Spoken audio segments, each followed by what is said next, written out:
नाग पंचमी व्रत कथा। सालों पहले किसी नगर में एक सेठ के 7 बेटे रहते थे। सभी की शादी समय रहते सेठ ने करवा दी। सातों बहुएं घर का सारा काम मिलकर करती थी। उन सभी में से सेठ की सबसे छोटी बहू बहुत संस्कारी थी। एक दिन यूं ही काम करते हुए घर की बड़ी बहू ने अपनी देवरानियों से कहा कि घर को लीपने के लिए पीली मिट्टी नहीं है, जंगल जाकर पीली मिट्टी लानी होगी। जेठानी के ऐसा कहते ही सभी उसके साथ मिट्टी लाने के लिए निकल गए। सभी खुरपी से मिट्टी निकाल ही रहे थे कि तभी सबसे बड़ी बहू को एक नाग नजर आ गया। उसे मारने के लिए जैसे ही बड़ी बहू ने खुरपी उठाई, वैसे ही छोटी बहू ने कहा, जेठानी जी इसे मत मारिए, इसकी कोई गलती नहीं है, जंगल तो इसका घर है। अपनी देवरानी की बात मानकर उसने सांप को कुछ नहीं किया। तभी उस छोटी बहू ने नाग से कहा, आप एक जगह पर अलग से बैठ जाइए, तब तक हम मिट्टी खोदते हैं, फिर आपके पास आएंगे। इतना कहकर सभी मिट्टी निकाल कर घर चले गए। सभी के दिमाग से नाग वाली बात निकल गई। अगले दिन छोटी बहू को अचानक से याद आया कि उसने नाग को इंतजार करने को कहा था। वो तुरंत अपनी सभी जेठानियों को लेकर नाग वाली जगह पर चली गई। वहाँ देखा तो नाग उन सभी के इंतजार में वहीं बैठा था।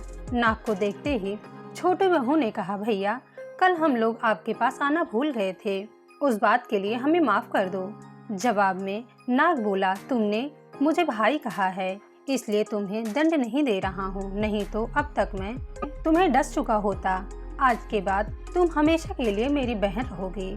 अब तुम अपने भाई से कोई वरदान मांग लो, मैं तुमसे बहुत खुश हूँ।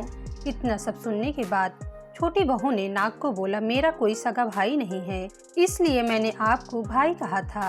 अब से आप मेरे भाई हो, अब हरदम मेरी रक्षा करना आपका फर्ज है, बस यही वरदान आपसे चाहिए। नाग ने हर कदम पर साथ देने का वादा किया और अपने रास्ते से निकल गया। सेठ की सारी बहुएं भी अपने घर लौट आई।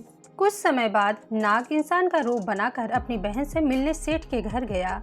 उसने सेठ से कहा कि मेरी छोटी बहन को बुला दो, वो आपकी छोटी बहू है। पहले तो उसके मन में हुआ कि बहू का तो कोई भाई नहीं था, ये कहाँ से आ गया।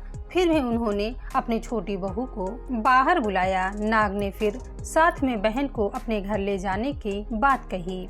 सेठ ने इसकी भी आज्ञा दे दी। तभी नाग ने अपने बहन से पूछा, कहीं तुम मुझे भूल तो नहीं गई हो ना। जवाब में बहन बोली, नहीं भैया, मैं आपको बिल्कुल नहीं भूली हूँ। फिर नाग ने कहा, मैं तुम्हें अपने घर लेकर जा रहा हूँ, तुम मेरी पूंछ पकड़कर पीछे चलती रहना। उसकी बहन ने वैसा ही किया। कुछ देर बाद वो एक बड़े से मकान में पहुँच गए। वहाँ हर तरफ सोना चांदी और अन्य कीमती सामान था। वहाँ नाग की बहन कुछ दिनों आराम से रहने लगी। नाग की माँ भी उसे खूब प्यार करती थी। एक दिन नाग की माँ ने छोटी बहू को अपने भाई के लिए दूध ले जाने के लिए कहा। छोटी बहू ने दूध को गर्म किया और भाई को पीने के लिए दे दिया। अब गर्म दूध पीते ही नाग का मुंह जलने लगा। ये सब देखकर नाग की माँ को बहुत गुस्सा आया। नाग ने किसी तरह अपनी माँ को शांत किया कि उसकी बहन की कोई गलती नहीं है, उसको नहीं पता था कि मैं गर्म दूध नहीं पी सकता। नाग के घर कुछ समय बिताने के बाद सेठ की बहू अपने घर जाने लगी। नाग ने अपने बहन को खूब सारी दौलत और आभूषण दे करके विदा किया। बहू के साथ घर में इतना सारा धन आते देख सेठ और उसकी जेठानियां हैरान रह गई। एक दिन नाग की बहन को घर की बड़ी बहू ने कहा कि तुम अपने भाई से और सोना चांदी लेकर आओ, उसके पास तो खूब पैसा है, वो तुम्हें मना नहीं करेगा। छोटी बहू ने यह बात अपने भाई नाग को बताई। इसके बारे में पता चलते ही नाग ने अपनी बहन का घर तरह तरह के आभूषणों से भर दिया।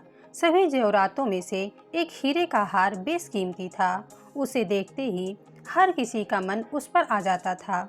होते होते उस हीरे की खबर उस राज्य की रानी तक पहुंची। उसने छोटी बहू से हार लेकर खुद अपने पास रख लिया। दुखी होकर सेठ की छोटी बहू ने यह बात अपने भाई को बताई। गुस्से में उसके नाग भाई ने रानी के गले में पड़े हीरे के हार को नाग बना दिया। इससे डरकर एकदम रानी ने उस हार को अपने गले से उतारा और सेठ की बहू को महल बुलवाया। उसके महल पहुंचते ही रानी ने छोटी बहू को बताया कि कैसे हार उसके गले में नाग बन गया था। और उससे इसकी वजह पूछने लगी। तब सेठ की बहू ने बताया कि नाग भाई ने ये हार सिर्फ मुझे पहनने के लिए दिया था। इसे कोई दूसरा इंसान गले में डालेगा तो यह तुरंत सांप बन जाएगा। इस बात को सही साबित करने के लिए रानी ने सेठ की बहू हार खुद पहनने के लिए कहा गया। जैसे ही बहू ने नाग बने हार को गले में डाला तो वो फिर से हीरे के हार में बदल गया। रानी ने यह सब कुछ अपनी आंखों से देखा और वो हैरान रह गई। उसने सेठ की बहू को वह हार अपने साथ ले जाने को कहा और कुछ स्वर्ण मुद्राएं साथ में दी। अब सेठ की बहू घर में सोने के सिक्के लेकर पहुंची। यह सब देखकर बड़ी बहू को जलन होने लगी। उसने सोचा कि क्यों न कुछ ऐसा किया जाए जिससे देवरानी परेशान हो जाएं। उसने अपने देवर से पूछा, आखिर तुम्हारी पत्नी को इतने सारे आभूषण, धन, ये सब कुछ कैसे मिल रहा है? तुम्हें इस पर ध्यान देना चाहिए। यूं ही किसी को कोई इतना सारा धन, हीरे जेवरात नहीं दे देता। पता करो कि आखिर मामला क्या है। भाभी से अपनी पत्नी के बारे में इतनी सारी बातें सुनने के बाद उसको अपनी पत्नी पर शक हो गया। उसकी हर बात को वो शक की निगाहों से देखने लगा। एक दिन इसके बारे में उसने अपनी पत्नी से बात की। खुद के लिए अपने पति से ऐसी बातें सुनकर वो दुखी हो गई। उसने सीधे अपने नाग भाई से बात की और अपने पति के द्वारा की हुई सारी बात नाग को बताई तो नाग को बहुत गुस्सा आया। तब नाग सीधे अपनी बहन के पति से मिला और बोला, अपनी बहन को सारे जेवरात और धन मैंने तोहफे में दिए हैं। तुम्हें उस पर शक करने की कोई ज़रूरत नहीं है। वो बहुत ही अच्छी है। अगर आगे से उस पर कोई गलत बात कही तो मैं तुम्हें जिंदा खा जाऊंगा। नाग से ये सब बातें सुन सेठ के बेटे ने माफ़ी मांगी और कहा, आज के बाद से मैं कुछ नहीं कहूँगा। आप मेरे ऊपर गुस्सा मत कीजिए। मैं आपकी बहन को किसी तरह का दुख नहीं देने वाला हूँ। इतना कहकर वो सीधे अपने घर गया और अपनी पत्नी से माफ़ी मांगी। उसके बाद दोनों खुशी खुशी आपस में मिलजुल कर रहने लगी। इसी तरह सेठ की छोटी बहू हर तरह की मुसीबत में अपने भाई को याद करती और वो उसकी परेशानी को दूर कर देता। इसी तरह नागपंचमी का त्योहार शुरू हुआ और सभी महिलाएं नाग को अपना भाई मानकर पूजते हैं। आपको ये वीडियो कैसे लगी? अगर वीडियो पसंद आई हो तो मेरे चैनल को लाइक शेयर सब्सक्राइब जरूर करें। Thank you.